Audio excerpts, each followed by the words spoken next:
A mí me surge la pregunta de, por ejemplo, ¿no se puede reducir la práctica matemática a la lógica y pues la filosofía mucho menos? Eh, ¿qué, y bueno, ahora, ¿qué dirías tú o qué necesitaría un matemático para hacer filosofía de las matemáticas? ¿Se puede un matemático quedar solamente con la pura matemática para poder para hacer filosofía de las matemáticas? ¿O qué preparación crees que sea necesaria o pertinente para que un matemático pueda decir, bueno, voy a entrar a hacer filosofía de las matemáticas? Esa es otra pregunta también fundamental. Esa pregunta plantea la base del asunto. Si tú quieres hacer filosofía de la matemática, primero que todo hay que saber matemáticas. Uno ¿Sí? no puede hacer filosofía de la matemática porque tenga una gran intuición filosófica. Sí, sí. Simplemente no puede. Necesita la base. La base es la matemática. Así como quieres hacer filosofía de la química, necesitas saber de química, etcétera, filosofía de la física, necesitas saber de física. Aquí es inevitable. Y cuando decimos que necesitas saber matemáticas, vimos que no lo podemos reducir a la lógica. Pues no es suficiente con ser un buen lógico o ser un buen conocedor de los juegos del lenguaje wittgensteinianos o de ciertos procesos gödelianos, no es suficiente. Hay que tener un ejercicio de amplitud más grande para cubrir al menos las líneas fundamentales de la matemática del siglo XX, que son espacios topológicos, álgebras abstractas, análisis funcional, geometrías no euclidianas, ese tipo de cosas fundamentales son claves realmente para tener una primera idea. Luego, ¿por qué preocuparse sobre eso? Entonces le viene la segunda pregunta, ¿qué necesitamos para entender ese mundo matemático? Entonces ahí me parece que hay como dos líneas básicas. Una primera es el deseo de entender qué es la matemática. No a contentarse con hacer matemática desde el punto de vista de estudiar nuevos ejemplos y producir nuevos teoremas y demás, sino tratar de entender por qué sucede eso. Eso no, usualmente el matemático no lo hace. Hay matemáticos brillantes, muy buenos, matemáticos a nivel de medallas Fields, muy buenos Sí. técnicamente, que no se preocupan ni les interesa para nada saber por qué están haciendo lo que están haciendo. Lo están haciendo muy bien, son grandes, habilidosos, pero no necesariamente les interesa saber el por qué. Ese por qué es algo que requiere un deseo de curiosidad mayor y que tiene que ver más con la filosofía. La filosofía se pregunta el porqué de las cosas, es curiosa, se sorprende. Sabemos desde Platón que una de las claves de la filosofía es la sorpresa. Entonces, la sorpresa que producen grandes y nuevos teoremas es uno de los alicientes fundamentales que debe tener un filósofo de la matemática. Intentar tratar de explicar cómo funciona la matemática, por qué surgen ciertas ideas, cómo en un cierto proceso creativo se realizó en vez de otro, por qué un proceso creativo es importante y otro lo es menos, etcétera. Hacer como una especie de calibración y orientación del panorama matemático. Eso es fundamental para el filósofo de la matemática. Entonces tiene que ir un poco más allá de la técnica matemática y preguntarse acerca de digamos, en un segundo nivel, cómo son las razones, cuáles son las razones de ser para que esa matemática esté funcionando. Y en ello sí que es importante a veces, no es fundamental, pero sí que es importante tener una formación filosófica, porque el filósofo está justamente preparado para eso, para saber entender las razones de las cosas. Entonces ahí se conjugan naturalmente el hacer del filósofo y el hacer del matemático y producen esa especie rara que sería el filósofo de la matemática y que es rara, es una especie rara. No hay muchos filósofos de la matemática que uno pueda considerar a lo largo del siglo XX que son grandes ejemplos. Después podemos hablar de algunos de esos grandes ejemplos. Mira, a mí me... Ahorita que... Ahorita que te estaba escuchando me acordé, por ejemplo, hay un...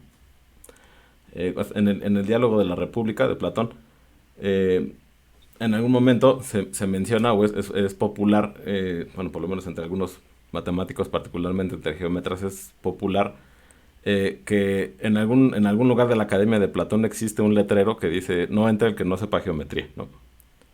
Entonces yo tratando de entender qué, ¿Qué significa eso? O sea, ¿qué significa eso en el contexto de la Grecia antigua en medio de una escuela de filosofía tan importante como la Academia de Platón? Sí. Llegué a la conclusión, y ahorita, por supuesto, me gustaría escuchar tu opinión, es que en un primer nivel se puede pensar que en ese entonces saber matemáticas para saber matemáticas había que saber geometría forzosamente, y de alguna manera aprender las formas de pensamiento, de razonamiento y eso que te da saber matemáticas, pues te ayuda a argumentar, y por supuesto puede ser que en ese momento se tomara como una ventaja para estudiar filosofía. Pero otra cosa que también me llamó la atención es que saber geometría en el contexto de los griegos en una civilización tan bélica también te ayuda a poder apoderarte del espacio. O sea, te interesa entender el espacio para poder apoderarte de él, o por lo menos defenderte de los que se quieren apoderar del espacio. Entonces, por ejemplo, ahí, en ese caso, la motivación del desarrollo de la geometría, sí, yo estoy de acuerdo que o sea, sí pueden haber muchos ejemplos de personas o de matemáticos que tengan preguntas a nivel puramente matemático, ¿no? ¿Por qué pasa esto? ¿Por qué estas figuras tienen estas propiedades y no otras? Pero también, por otro lado, en el contexto cultural y político, principalmente de esa sociedad, existen muchas fuerzas que están determinando que el hecho de que tú tengas una buena teoría geométrica, pues te va a dar ventaja sobre otras civilizaciones, ¿no? A mí me parece que en este caso la motivación del desarrollo de la geometría, en este caso, si es que pues, todo lo que estoy diciendo, digamos, está bien encaminado, no se puede reducir nada más a la matemática pura, ¿no? O sea, como que hay que, digamos, abrir un poco más el panorama de cuáles son las motivaciones más allá de la matemática en sí misma, ¿no? No sé qué opinas tú. No, me parece muy interesante tu lectura de la geometría platónica y sin duda que debía funcionar así. Era muy importante para ellos el manejo del poder y asociar el manejo del poder al manejo del espacio me parece una muy natural hipótesis, muy brillante de tu parte. Con respecto a las geometrías posteriores, uno miraría en la geometría moderna y contemporánea. Hay dos grandes geómetras, así como podía estar Arquímedes en la antigüedad. En la geometría moderna y contemporánea hay dos grandes geómetras que han cambiado completamente el panorama. Uno es Riemann en Alemania, 1850, y el otro es Grothendieck en Francia, 1950, con un siglo de diferencia. Es interesante que ambos se acercan en parte a lo que tú señalas con respecto a los griegos. No de manera tan estricta, no están realmente buscando un poder militar o político, pero sí están muy ligados a lo que es la sociedad de su época. Riemann, por ejemplo, que es sin duda el más grande geómetra del siglo XIX, yo diría de toda la historia, es el Riemann importante, el Riemann de la variable compleja, ¿no? Sí, Porque usualmente nos enseñan el Riemann de la integral de Riemann y la claro. variable real. Eso es un jueguito de niños que Sí, no tiene mayor importancia. lo que hizo Pero el Rima cuando Riemann estaba en el kinder, ¿no? sí, el Riemann de la variable compleja, en cambio, es una cosa absolutamente extraordinaria con teoremas de una profundidad y de una complejidad asombrosa.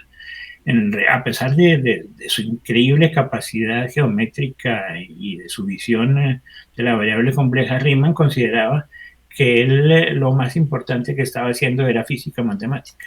Y es curioso, porque la física de Riemann no trascendió para nada, no tuvo ninguna importancia y sin embargo él consideraba que sus aportes más importantes estaban orientados hacia la física. O sea, Riemann, a pesar de toda su abstracción y su complejidad y la invención de las superficies de Riemann y la invención de las variedades diferenciales y la invención de la geometría algebraica moderna, cosas que cualquiera, a ver, sería absolutamente asombroso haber hecho un fragmento mínimo de lo que hizo Riemann. Es curioso que a pesar de todo eso, él considera que su obra más importante estaba orientada hacia la física matemática, cosa que no sucedió, pero muestra que sí le importaba mucho su entorno. Él estaba de alguna manera ilusionado de que sus invenciones abstractas tuvieran una influencia grande sobre su entorno. Y de hecho él fue uno de los primeros que intentó hacer una unificación de las fuerzas fundamentales en física, sin éxito, pero lo intentó.